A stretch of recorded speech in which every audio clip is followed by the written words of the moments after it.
রোহিঙ্গাদের ফেরত পাঠানো নিয়ে নতুন সংকটে বাংলাদেশ। পররাষ্ট্র উপদেষ্টার মতে বাংলাদেশের জন্য এটি নতুন বাস্তবতা। ফরেন সার্ভিস ডে এর অনুষ্ঠান শেষে তিনি বলেন, রাখাইন দখলে রাখা বিদ্রোহী আরাকান আর্মি শক্তিশালী হলেও তারা বৈধ নয় বলে তাদের সঙ্গে সরাসরি যোগাযোগ করা যাচ্ছে না। মার্কিন যুক্তরাষ্ট্রের দুই উপসহকারী পররাষ্ট্রমন্ত্রীর সঙ্গে সৌজন্য সাক্ষাতে এই বিষয়ের পাশাপাশি বাংলাদেশের জন্য অতিরিক্ত শুল্ক সমস্যার সমাধান নিয়েও কথা হয়েছে বলে জানান উপদেষ্টা। পান্থ রহমান জানাচ্ছেন, বান্ডেল থাকলে প্রতি সেনমানিতে টাকা বাঁচবে। বিকাশ সেনমানি বান্ডেল কিনে জিতুন প্রতি লেনদেনে।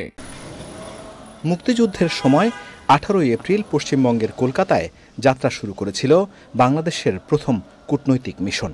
সেই উপ হাই কমিশন যাত্রার দিনটি ধরে বাংলাদেশে পালন হয় ফরেন সার্ভিস ডে। দিনটি উদযাপনে পররাষ্ট্র মন্ত্রণালয়ের বিশেষ আলোচনা পর্বে বক্তারা নিষ্ঠা, একাগ্রতা আর দেশপ্রেম নিয়ে কূটনীতি এবং প্রবাসী বাংলাদেশিদের সেবা করার আহ্বান জানান।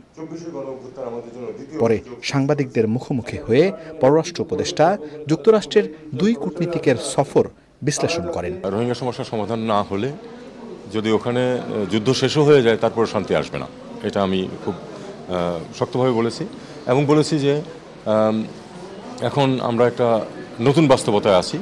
সত্যিকার অর্থে আমরা একজন নতুন প্রতিবেশী মুখোমুখি, যারা আবার নন স্টেট অ্যাক্টর, কাজে তাদের সাথে আমরা না পারছি ওপেনলি স্বাভাবিকভাবে আলোচনা করতে, না পারছি তাদেরকে ইগনোর করতে। কাজে এই ডিফিকাল্ট সিচুয়েশন। আর তাদেরকে আরেকটা কথা আমি বলেছি যে there will be a time যখন হয়তো এই সমস্যাটা স্থিতি আসবে এবং একটা সমাধানের দিকে যাবে। তখন আমাদের যে বন্ধুরাষ্ট্র আছে এবং শক্তিশালী রাষ্ট্র যারা আছে তারা চাপ সৃষ্টি করতে হবে ওখানে যে নতুন ডিসপেন্সেশন আসবে তাদের উপরে, যে রোহিঙ্গাদের মানবিকভাবে বিবেচনা করতে হবে এবং তাদেরকে তাদের অধিকার ফিরিয়ে দিতে হবে। বাংলাদেশের ওপর বাড়তি করের বিষয়টি নিয়ে যুক্তরাষ্ট্রের সঙ্গে আলোচনার কথাও জানান উপদেষ্টা।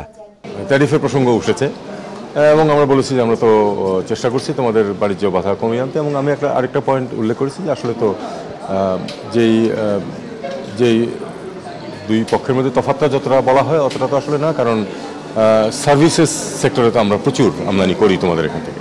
প্রশ্নের উত্তরে উপদেষ্টা জানান, মুর্শিদাবাদে দাঙ্গায় বাংলাদেশিদের সংশ্লিষ্টতার অভিযোগ নিয়ে পশ্চিমবঙ্গের মুখ্যমন্ত্রীর বক্তব্যের জবাব দিয়েছে বাংলাদেশ।